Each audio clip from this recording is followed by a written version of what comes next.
Hello everyone, good afternoon. Nice Sunday. You know, I got some time to spend with my friends, so I thought I will come and blabber a little bit and present myself, so that if anybody has any things I could help with, or I could tell what I know about it, or you want to tell me about something, you're more than welcome. Uh, This is a one type of talk I really like when I could be useful even for one person, right? That is time well spent. Normally, people seek me, and that's okay. And that's part of the job as a physician, as a yogi person, helping with life skills and etc. And uh, all those giving activities basically help me, and make me feel good. Not that rest of the time I'm miserable or anything. No, I'm joyful usually. That's one thing with the ancient wisdom is you don't have to rush to vacations or other places or anything like that. You can just turn your mind in and discover that peace, joy, and wise uh, living forces that all of us have, right? So it's a privilege to be human being like that, and then to be able to uh, turn the mind from outward things to inward, right? And so I'm very happy about it, and I kind of tell everybody what are the great discoveries that the ancient had about just don't have to do anything, just turn your mind inward and discover yourself. So that way it is you discover. Today morning, actually, I was sent a book. It's called "Where Is the Peace" by J. Krishnamurti, and he talks about the same. He talks about turning the mind inward and discovering the peace that we have. So it's not like a uh, something only few people do. Everybody has the capacity to do it, but they don't do it mainly because uh, they're more like maybe not used to it or habituated to let the mind go outward to activities, experiences, and whatever it is. So they're okay, but then at some point there will be some confusion in the mind as to what's going on. That kind of thing is there. Okay, so we have to really tone that way. Anyway, my purpose here is to just come and initiate a dialogue with anybody, or somebody has a question, or somebody has a information that you want to share with me. But otherwise, I will tell you how my day went and what are the things I was looking at, and then you can always contribute to that with your own experiences, with your own knowledge, with your own insights into things, and I'll be happy to hear you also.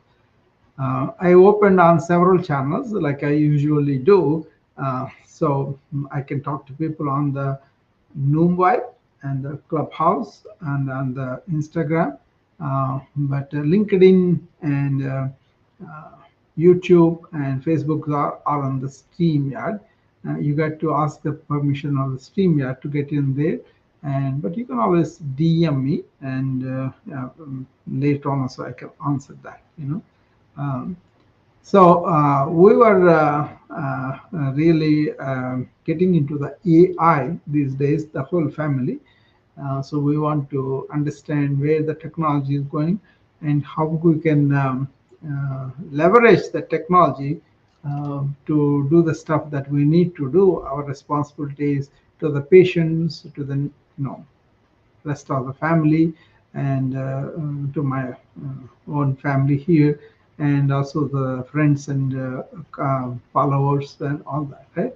So we just want to be available. So this is sometimes when I have them, I just come on because I don't have an agenda, I just want to be talking to people, and if I could help with anything, I'm more than happy to do that. Like yesterday, Sandra came and Sonia came and she talked about walking meditation, which is all of us can do. So I was happy to share that. So whatever we share is for everybody, and also everybody can participate in that, And so meanwhile, they are calling me to the other rooms. I cannot go at the same time, right?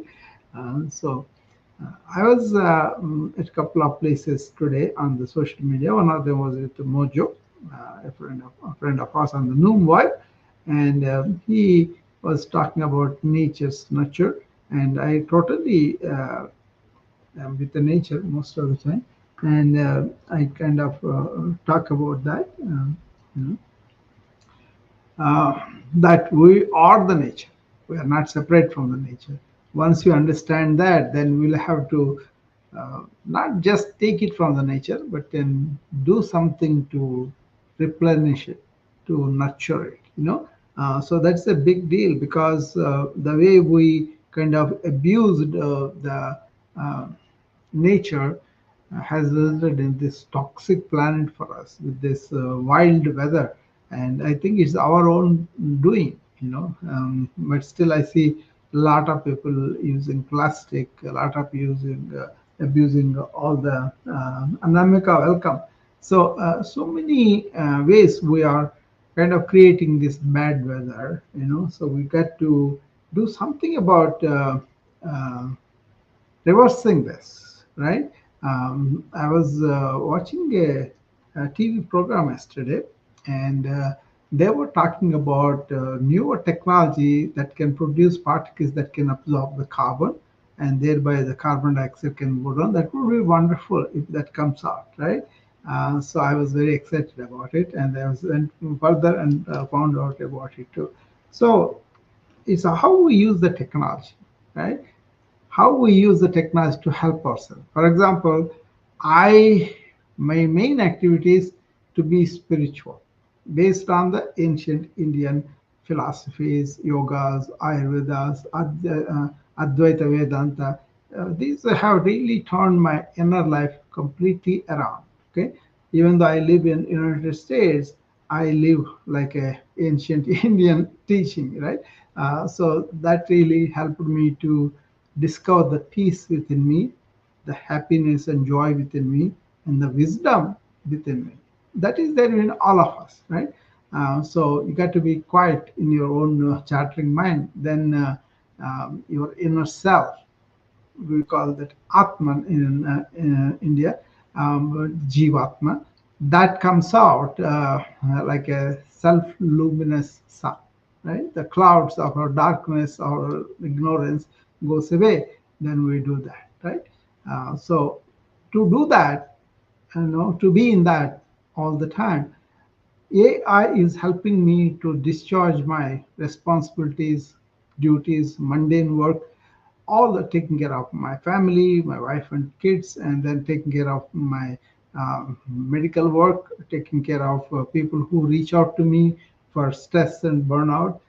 All these things are done better because all these things are responsible are done much faster. On the top of it, I'm writing books, I'm writing courses, I'm writing a lot of activities that I didn't know before. So that is very nice of the technology making it here. Now I'm introduced to much better chatbots, and which I'm going to develop now. I know, and I also developed some GPTs on the Chat GPT. You guys can go and check by my Hanumanta Kolisu, my name, and you will find morning routine GPT, burnout GPT, stress for IT people, and the corporate wellness, corporate leadership, all these five GPTs I did. And hopefully somebody will look at them and ask the uh, what is the relevant question for you, and then you will get some information there, and that could be your guide or inspiration to do that. Okay, that's all done free, and it's available free All you have to do is go to chat gpt and go to the gpt store and put my name and all those five things will come up. I plan to do more about how to be in the present, how to be doing deep breathing, how to do some yoga stretches and really master the yoga and what is real yoga. All those things I'm planning to do, I will do them. But meanwhile, I'm very excited about going and learning about the AI, about creating chatbots for my own uh, own own company, be a pal for the wellness. And a lot of work is given to me now that I have to make it happen so that it will reach more people. That's all my aim. So I talk about being proactively well. That means you take initiatives for your own wellness. You don't wait till everything shows up as symptoms, but kind of want to have a preventive examination and workouts and all that you do preventively to escape from the chronic diseases, or if you have some diseases, control them better, or if you don't have any disease, maintain that state for longer and enjoy your life. That's my thing. See, I am like that, 69 going on to 70 in January, but I don't take any medications because I don't need them. Right? And also, I have a lot of energy, a lot of things I do at this age. I'm very excited about that. And I just want to everybody be like that. That's all. Okay. Especially as a physician, I have seen so much illness, so much suffering in the form of morbidity, which we call when people are not up to their par and they are having some disease, some aches and pains, and some difficulty breathing, chest pain, all that, right?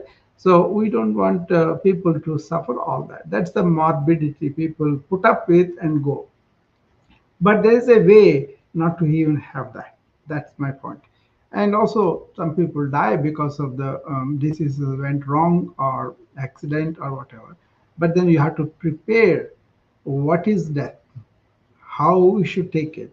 That is where ancient wisdom taught me a lot about end of life issues, right? So somebody loses a loved one, and then they go through tremendous suffering, grief reaction. Okay, um, uh, so we are not never prepared for the death. We always think we are going to be here forever, and then when somebody dies, it really shocks us, right? But that's all don't not need to be. We can understand about death. We can understand how our mind goes through this suffering, and we can minimize that so that you don't suffer the grief reaction. It's not that you should not have grief. You will have. You will be missing the loved ones and all. But then once you know they're going to pass away later on, what are we doing with them? So like my sister, my mother, my motto had with both are my mother lived up to 88 years old. Right, last 20 years she was with me, and I spent a lot of time with her. I sat with her on the epics of Ramayana, Mahabharata on the TV, and she was able to understand, but not the intricacies of the philosophies and that they were discussed. There's a huge serial they did.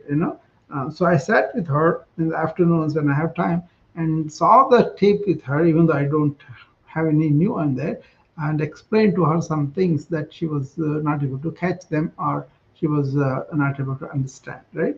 And she loved that time with me and for a long time. That was before I was married. So after I married, my wife came. We all both used to go to several places and that to many temples and all that added quality of to my mom, and she had a good time with us.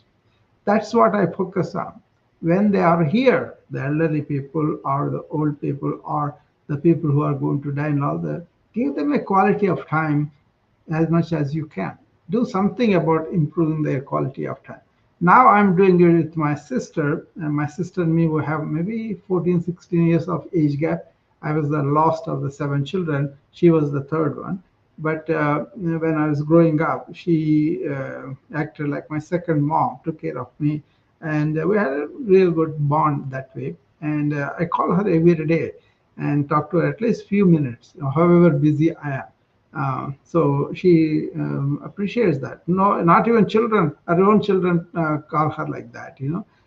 But that's my philosophy. What I'm saying is, spend time when people are here and around with us, you know. Give them some quality time where they you can provide some happiness, some pleasure, take them around, show them things, or cook them for something, or just sit down and converse with them. That kind of things I always talk to my patients about. Okay. And should we lose, unfortunately, and then I tell them, understand what they stood for, and then bring those qualities into your life now, so that you remember them in through that, and then they'll become alive in a way through you, you know. That some people really like at the time when they lose their dear ones. Okay? It's all to help them, that's all. Okay.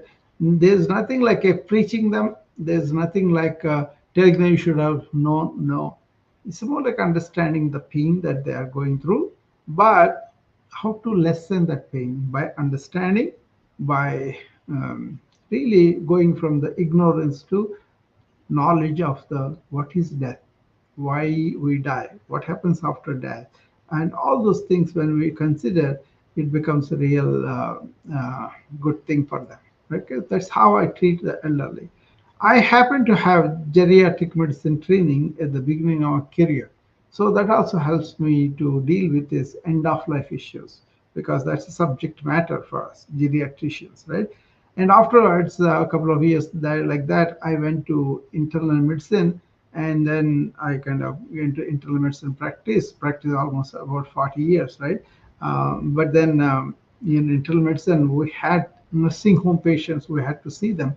In our town, there are three nursing homes, so 10 to 15 patients altogether, or sometimes 10 patients in one nursing home, like that used to be. So after we see them in the emergency room and treat them in the hospital, acute hospital, for their acute illness, and should they go to nursing home afterwards, they also come under my care. Okay, that's how it used to be. That all happened like that, you know. So anyway, so that's the one area I could help people about how to deal with the end of life issues. It could be death and dying, or it could be hospice, it could be conflict between the people. So many issues are there, right? So that's one thing. But the main thing is, grief reaction is something people automatically go through, because they have not paid attention to that aspect of. They've kind of put it away, or they're scared, or they don't want to think about it. You know, it's very common. Even my own wife, she doesn't want any talk about death in the beginning. But then, as she understood me, and we were married in '94, right? Her mom died a couple of years ago. But by the time she understood what is his grief, she was sad. She was missing her mom, but she understood that she was really in bed for several years because of her severe arthritis, you know, that really crippled her and that gave her a lot of pain. But at the same time, she understood a little deeper on death and dying because of my talking all the time. And that helped her not to go through the severe grief reaction. She lives, recalls her mom, she loves her and misses her and all that. But she didn't go through that intense pain because she lived up to 86 years, and her mom, you know. If you don't have that kind of understanding, then you will allow your brain to go through what we call grief reaction. Usually it lasts up to 2 years, but intense shock to the mind sometimes really makes you, you know, really lose some of your own wellness aspect of it, you know. So that is how I kind of, okay. So somebody want to ask a question on Instagram? Yeah, by all means, DM me. Yeah, please ask me any questions. That's fine. Okay. So so there are so many areas like a daily life, or starting with in the morning routine, which I'm doing every day morning. I do this at 8 a.m. Central. That becomes in India 6:30 p.m. on the same day for you, because I know the time very well because I talk to my sister all the time, so I have to know what is the time right. And then it will be 9 a.m. Eastern on the East Coast, and it will be uh, 6 a.m. on the West Coast, and any other country you can look it up, US Central Time. What I am trying to do is there four things I want you to do in the morning. Okay, one is about uh, okay. Thank you, Anamika. I know she sent a couple of messages appreciating me. That's nice. So it is a four things you want to do in the morning. Get up and stretch your body, number one. Number two is, along with the stretch, breathe deeply, right? And actually be in the present. That's the number three. So be in the present, stretch your body, and also breathe deeply. And whatever, well, whatever thoughts come into your mind, watch them. So these four things I want to do them physically, and also cultivate three attitudes. Okay, one is about how can I be a servant leadership in my work? How can I be servant? How can I provide a service? Think of that. You may be compensated, but if you put it like I'm going to uh, really be a service oriented person, I'm going to provide some service to help somebody. That kind of attitude you want to cultivate. And also, you don't want to react to everything emotionally, but respond without that emotional reaction to whatever that is in front of you, all your responsibility or your task or your whatever you have, with complete attention, respond to the task in front of you rather than emotionally reacting. That is getting angry or really being very hasty or yelling at people. All those things I've seen with my own doctors and nurses in the hospital. I always tell them, why don't you take it easy and solve the problem? But don't. But they do, and they burn out. That's when they listen to me. Okay, but I tell them all the time. Okay? So that is one thing. The second thing is a servant attitude, and third thing is whatever that is, good or bad, try to be equanimous. Watch your own reactions. What is happening within you? Is my mind equanimous? Am I treating everybody in a equal way, like women not different, men not different, or this particular country not different, this particular state in my country. And that also happens, right? All those things. Like for example, I speak Telugu, right? And in that New York hospital, there are a lot of Telugu doctors in that. And whenever other people are there, so these people automatically used to slip into Telugu. But I used to correct them. No, no, no. When somebody else is there that don't understand the language, use the common language or explain to them what is going on. Otherwise, they may have phobia. Maybe they are talking about me, something like that. So it's not nice. You got to be, considerate of that, right? So keep your mind equanimous. Don't react emotionally, and cultivate a service. Those three are the attitudes that you want to cultivate through the day. Okay. And then when you go already inner resilient by the stretches and breathing and keeping yourself in the present and watching your thoughts, don't letting go thoughts go beyond what you are doing, and also really emotionally you are keeping quiet, mentally you are keeping equanimous, and also go with an attitude of service, whatever the job is. It doesn't have to be just the doctor, everybody, once you have that service attitude, you feel fulfilled and you'll be in the flow when you are working. So you don't waste your energy. On the other hand, because your inner resiliency was built by your morning yogic stretches and breathing and all that, you come out tackling all the stress that was there in the work. That's the aim. The aim is when you go to the work, Don't build up stress and burnout by not paying attention to what's going on, right? Once you have that, then you come home and then you relax, go to bed early, or put everything in order and then go to bed early and then get up in the morning. So the morning routine is given with the purpose of developing our own inner strength, inner resilience, so that our mind won't take you where it wants to take, or we don't get into unnecessary things, and we kind of focus on what we need to do, and we do them well, and we feel fulfilled, and then we come, right? So that kind of morning routine I'm giving. And also we talk about how to move the body and keep our mind quiet when it is not needed. This is such an important principle. That way, even if you don't do formal exercise, even if you don't allocate so much of time for that, if you just allow your body to move from morning till evening, you will be healthy, you will be well. So, what do you do? Then you understand what are the things that our culture, civilization has developed, so called creature comforts. Should we be aware the bad thing that happens to our body by sitting prolonged, or by lying down all the time, or by being lazy and using elevators and soft cushions of the for the furniture, and using the vehicle for, when on block you don't want to walk, you want to take the car. That is, this is what I see normally. I prefer to take the stairs. I prefer to walk on the corridors, and I prefer to really park the car away from the hospital and walk.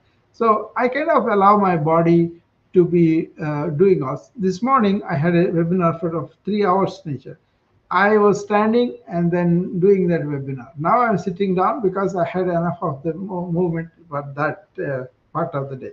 And later on, I will go to the park with my family and walk. I will go to the river and walk on the deck and all that.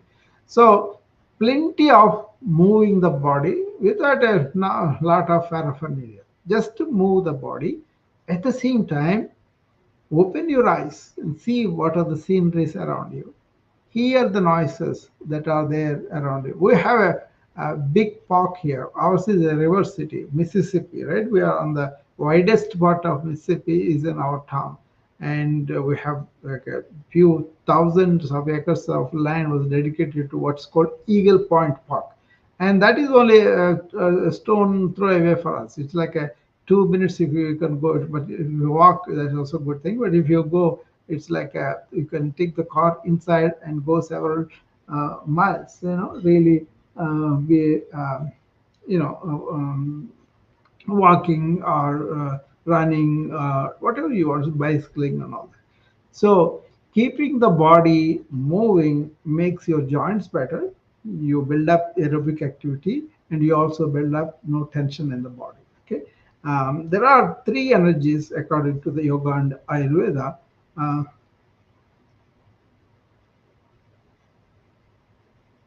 yeah, somebody wrote all those again. Mhm. Yeah, I will restate the three cultivating. Yeah, you want to cultivate uh, the spirit of not reacting but responding to reaction versus response. So respond to activities, but not unnecessarily reacting with emotional anger or whatever, right? And then you want to be equanimous. Equanimous, you want to be for everything that's happening, good or bad. Don't go too far that way or too far this.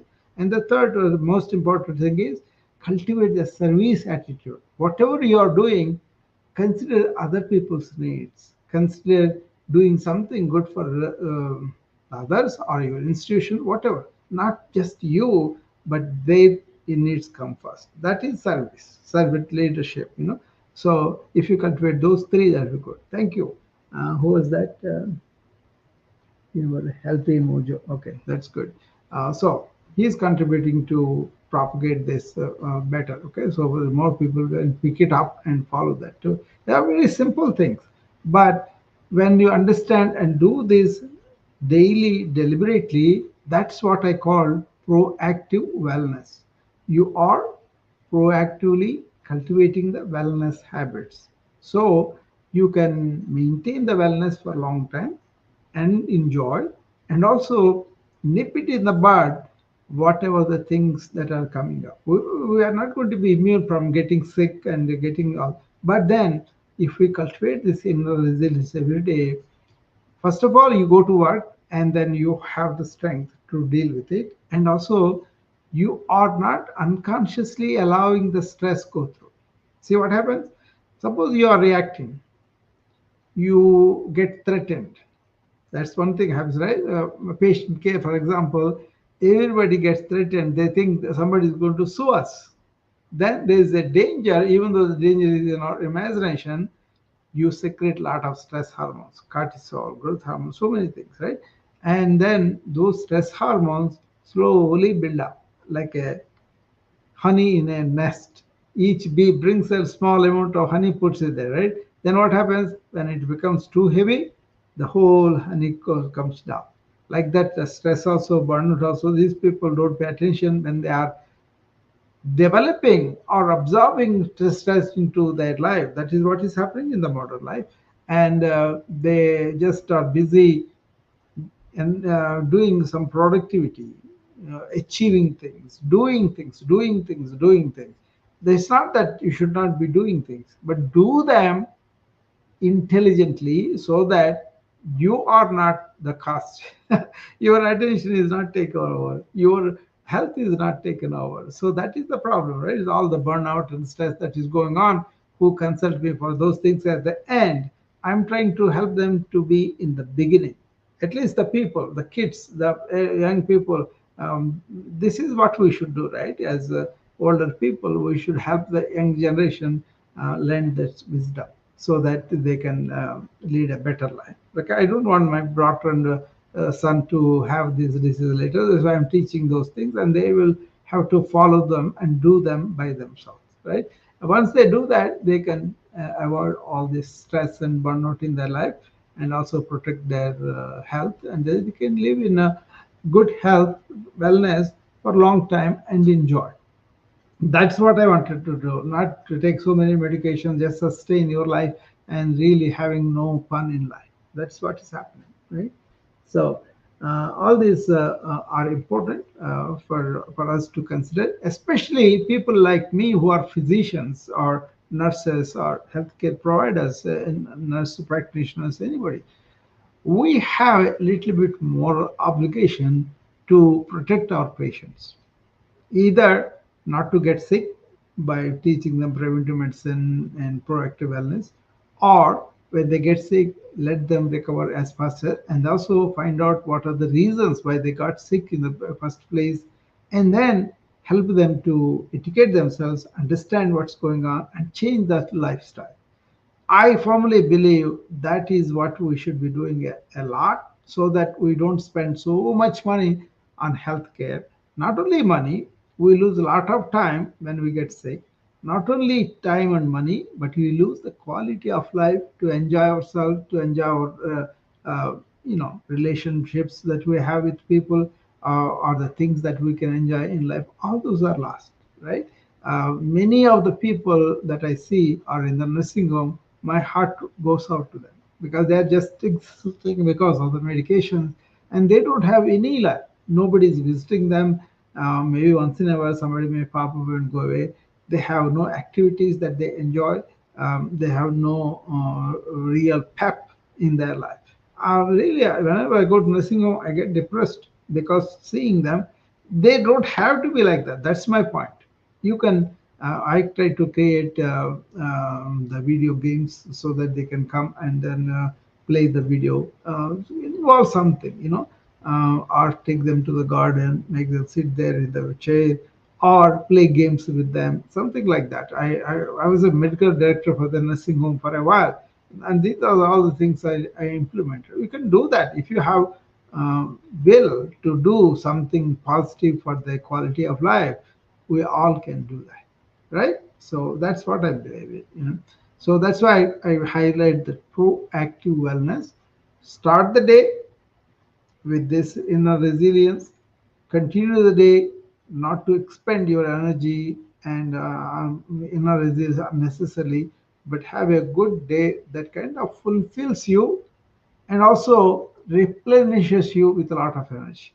And then when you come home, you have a good day that you have did the best and that you did not allow the stress to engulf you. You see, there's so much in that morning routine I was talking about. And if you listen, if you do, and if you continue that through the day, then you will find yourself that you are not really getting entangled in unnecessary things. And also, you're not allowing your mind and heart react unnecessarily. And you really feel good about doing something good for others, right? So that's why I put all those things into that routine, and I will go on improving that so that people who come in the morning routine they can be well for a long time, right? But they have to do them though.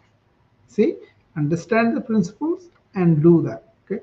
All I do is open up the session with warm up breathing, three kinds, and then I take them to the stretches with the breathing, with the being in the present, and also watching the thoughts. At the same time, you are doing exercise, there's kind of meditation going on because you are watching your thoughts. You are not allowing them to go from the what you are doing. Right? You feel the strain and everything in your body, the stretches in your body, all that. Okay, and then you kind of focus on your mind being in the present all the time.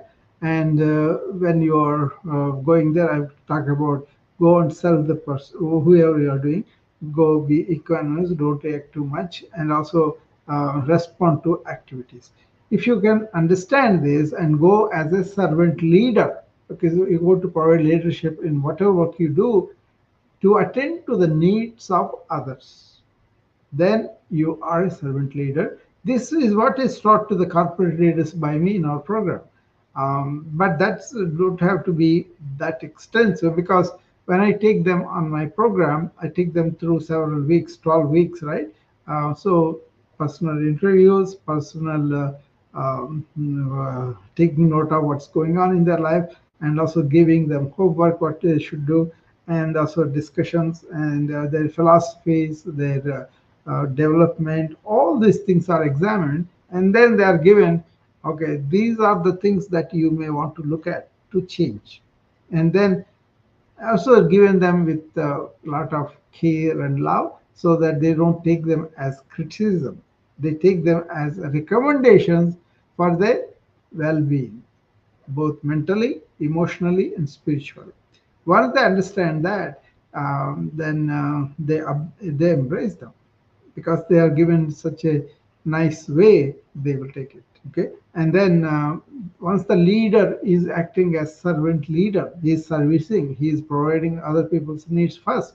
Then there's a good cultural atmosphere in that corporation. That culture is nurturing each other, being friendly with each other, not exploiting each other, but more like a not competing, but more like a cooperating with each other towards a common purpose or towards a bigger goal. So this, and then I'm going to add another one, another thing tomorrow, what is called elevated thinking in the morning. What is an elevated thinking? If you think about normal things, running things or doing things, that's all fine. But you should have a little bit more about what is going on in the world. What are the deeper issues of our world? What are the deeper problems we have? Why we are not aware of them? Why are we not really doing something about it? So that kind of thing that allows you to understand life better, not according to particular religion, particular faith, particular philosophy, particular political ideology. No, as it is. As it is there, and then you understand what is this inside of us that is contributing to this. Okay. Once you understand that, then your thinking is a little bit elevated. And as you go on, you may bring in your understanding from different life experiences or readings or learning and all that. Then you can exchange notes, you can understand each other better and participate in life much more aware and informed and empowered, right? So that's another column I'm going to put in tomorrow morning, Monday, 8 o'clock, and we'll be able to um, would like to add that, asking them to maybe present one elevated thinking from what I have considered elevated thinking in the past. I can bring it. Like, for example, mm, Kennedy, right? President Kennedy, he said, um, what you can do for the country first, not what the country is doing for me, right? Everybody was fascinated. So even in this country, if you really look at it, there are so many wise statements from so many people, right? So you just have to understand them, think over them, and apply them in our life. That's what we should do. So you can think of what I can do for the world rather than only the country, right? And how can I help the toxic weather that we are seeing? What can I do about it? That's a elevated thought. So we are going to do something like that from tomorrow. Okay. So hopefully that makes sense for you. And I have a few more minutes to stay here. If you have any questions, come up and I'll be happy to answer that. Otherwise, I'll see you in the morning tomorrow. Okay. So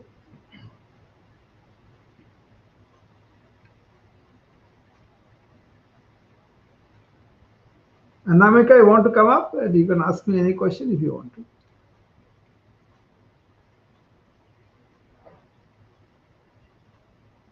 I will send her an invitation. Maybe if she, oh, there she is. Hi. Thank you. Hi, Dr. Rao. How are you, Anamika? Good. Thank you. I'm good. I'm good. Okay. Absolutely fine. Yeah. Okay. So any questions or any comments?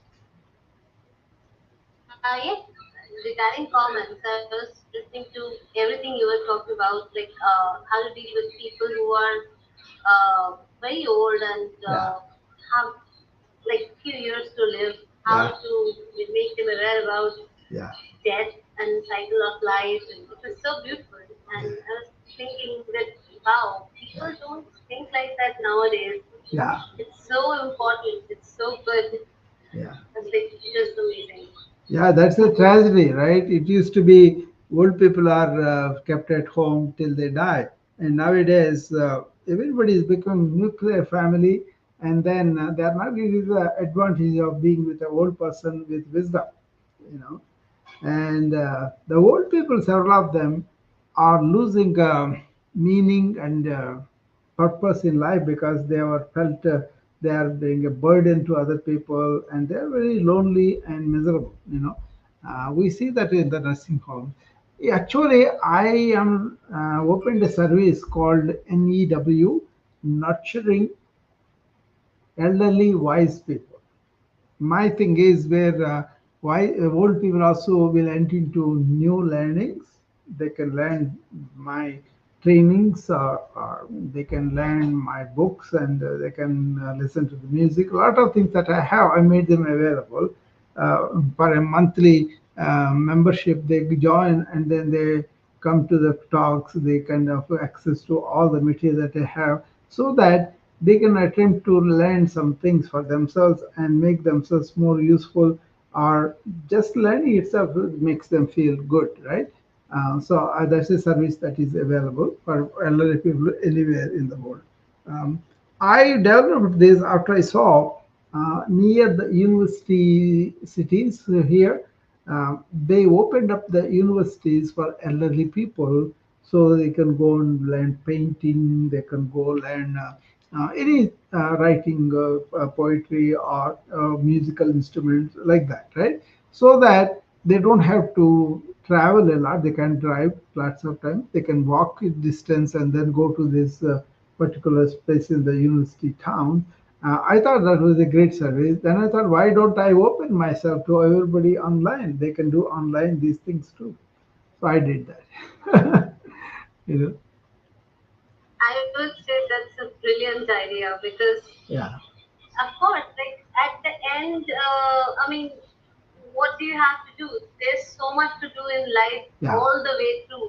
mm, And when your children grow up and yeah, they're working, they're busy in their life, what yes, would the old person do? They would just be, feeling so abundant. Rather yeah, than feeling like that, they could yeah, do something nice. They could learn something. They could yeah, really enjoy their isolation as well. yes. So You know, it used beautiful. to be I in mean, our ancient times, they have this activity inwardly. It's called Adhyatmika Chintan. That means spiritually oriented thinking inwardly, not about particular religion or anything, but it's about finding about yourself. What are you? Why are you like this? What do you think about things and all that? That was there. And also they had this big mission about from ignorance, the travel is to from ignorance to knowledge. That knowledge, it kind of liberates you. Liberates means it makes your mind kind of released from all the bondages, everything that you created by yourself. It's a big deal, but those people who are engaged in this inner quest, they were very healthy and very happy, and they were able to give somebody. They didn't ask somebody to take care of themselves, or they didn't say, oh, I am vulnerable, come here. They were the pillars of strength for the younger generation, you know. So that way the joint families used to work very well, because these elderly people are pillars of viveka, that is wisdom.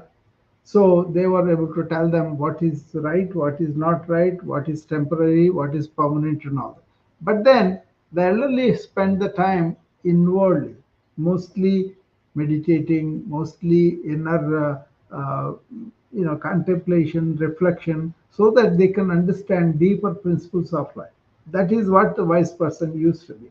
So that culture is eroded, and now people are becoming only pleasures and some comforts, and then they didn't have the time or energy to look inward for themselves. You see, that culture was there in ancient times, and now modern times we have to become more and more divided families, and also really causing a lot of misery for people who raised us by working hard and then put all the money on us, and then when they need us, we are not paying attention to them. At least in the United States, they have social security and so many other services. So elderly people don't have to depend on other people. Whereas here we are, in India, that's happening these days. It was not like that when I was growing up, but now it has become like that. So that's why I've opened that, so that people can come, and I'll be their companion, I'll be their somebody, guide or philosopher, whatever it is, but whatever I know, I kind of share with them, you know. See, there's a, see, yeah, go ahead, Anamika. You're saying something?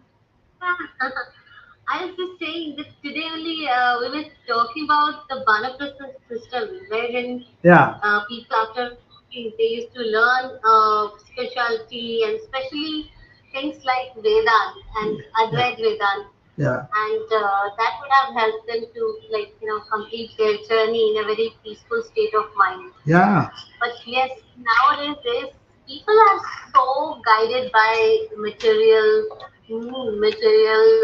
desires yeah, that they don't try all these things. And yeah, somehow they end up in a trap yeah, of trying to be happy all the time, but they're not able to become happy because their desire never ends. yeah. You know what's the They're in a irony is, I constant loop. I live in United States, right? Many of my patients are Americans, and when I open up these kind of talks and talk to the patients, they are grasping them. They are understanding them. So I don't preach any religion. I only preach the daily life lifestyles, right? And they understand this, and they engage in this reflection of thought, understanding their own mind and all that. So whereas West is adopting the ancient principles, Ancient cultures are giving up and aping the West. That's the problem. So it's an important thing for because these people are going through the same stresses like anybody else, and then that has become much more because a lot of these cultures are gone. But then some countries are trying to revive them.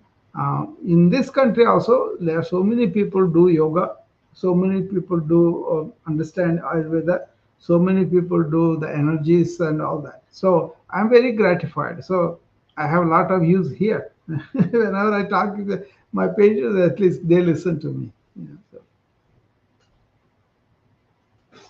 I must say that I'm in my late 30s and I have already started my quest of yeah, looking for myself, yeah. studying Upanishads right now, so Mm. that really, we can deal with emotions. But I think, what I have realized that if I would have read Upanishads beforehand, like, before Yeah, I kind of entered 25, I think I yeah, would have made better decisions.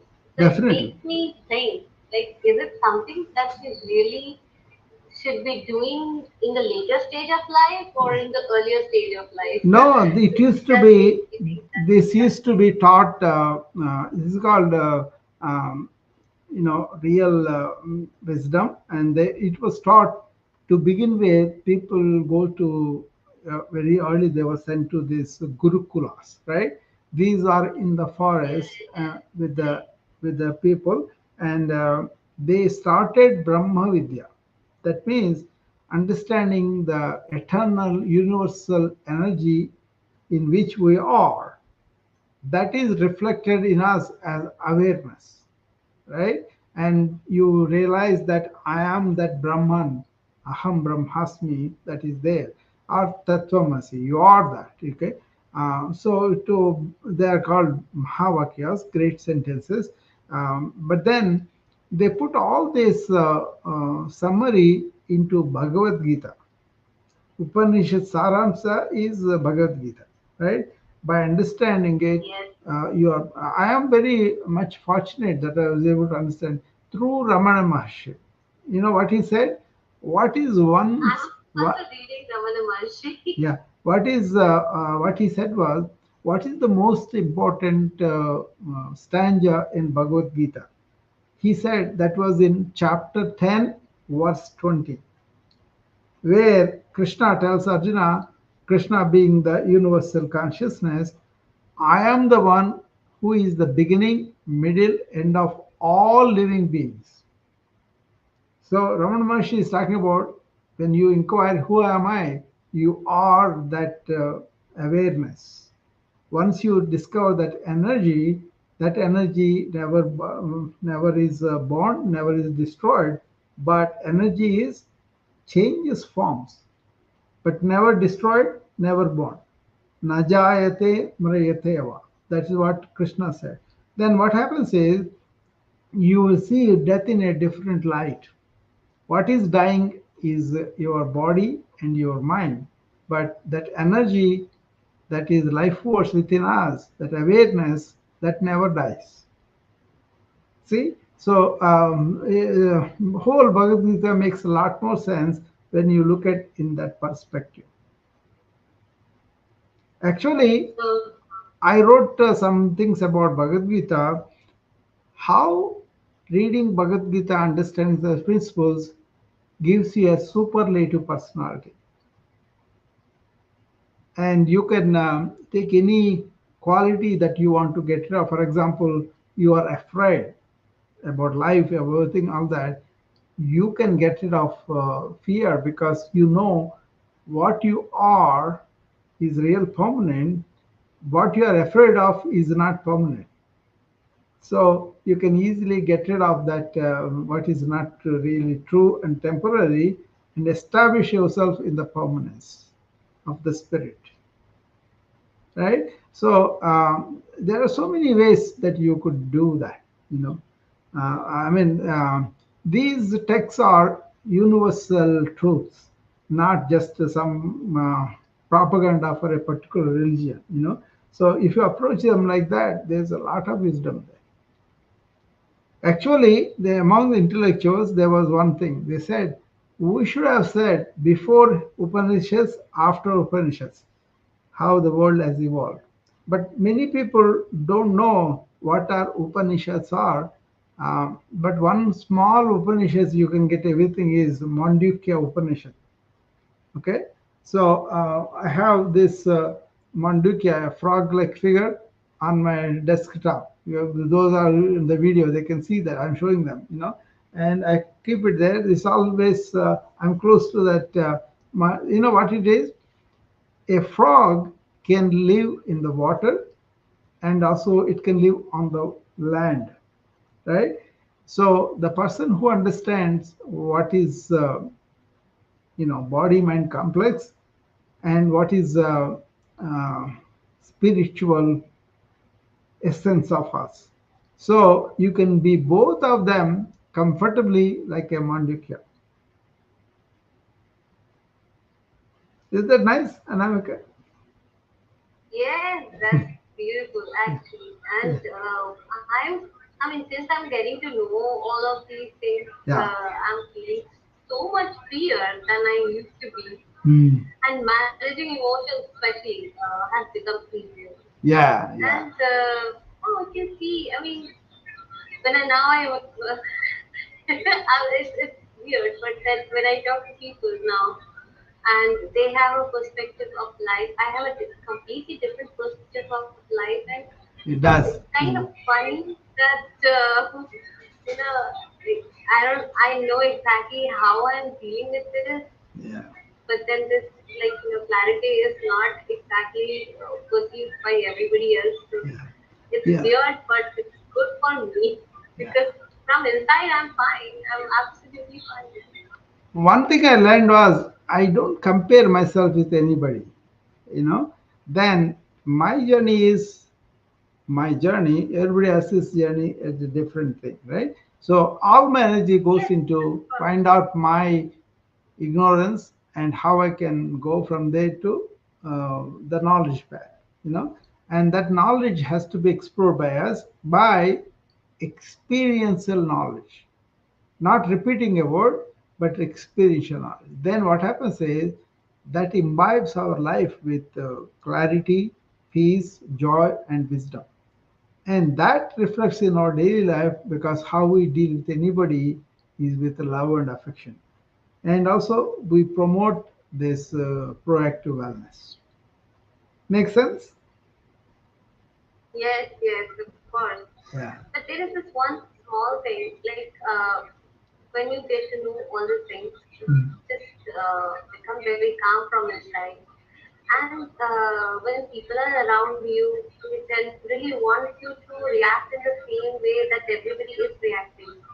And for me, what has happened is like I don't get much tense Mm. regarding one particular situation. Yeah. And sometimes my family is like, what is wrong with you? Why it is not bother Yeah. you? So that is when it kind of weird for me that No, this okay, is about I understand.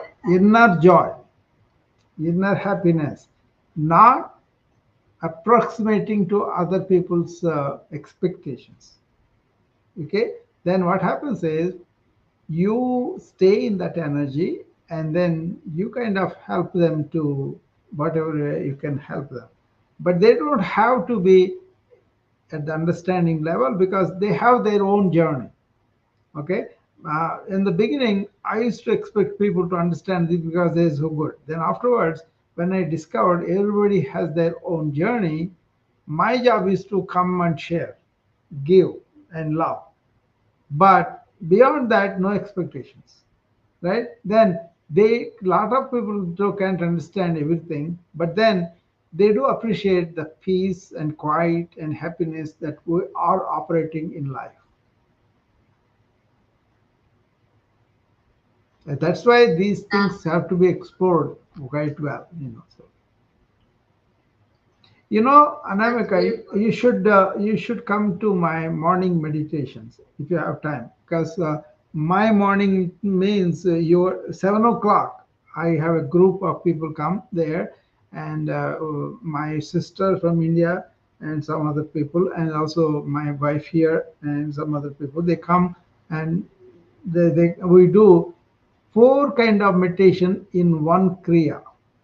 Okay, that that if you want, I'll put you in that group. It's a WhatsApp. You know, send a message to my WhatsApp. Sure, Then you can. yeah, Yeah, yeah, you can put me I mean, in that group. yeah. But currently, I have a broken bone, so can't Huh. rest. No, no. It's you don't learn, get up and do exercise. In this, you do meditations Okay, four types. Like there's a this is called kriya because actually you will be doing a lot. And I mean that's pretty deep also, but a lot of people can do it and then understand, right? So what you do sure, is sure. you contact me on the WhatsApp, then I'll put you in the group. Then you can come and join when you have time, or you are available there, or you can ignore the call. Okay, so that's what a lot of people Okay, do. I'll Yeah, share my number. yeah. That way you will know this is happening. That Rao is doing the meditation. Then, if you are ready, you can come. Or if you have some work, some people are like that. They cannot get away from work and all that. So they come later. But that I just want to include you. That's all. Absolutely, sure, no problem at all. I Hmm. will definitely join. Yeah. All right, everybody. Anybody else has any questions, or you can come up and talk to me on the New Vibe or any other channel. Uh, Otherwise, I will take leave and then see you in the morning tomorrow. Hopefully, uh, people can join me for morning stretch and breathe and develop the inner resilience. Okay. Thank you. And Anamik, I'll see you later. Thank you. Bye bye.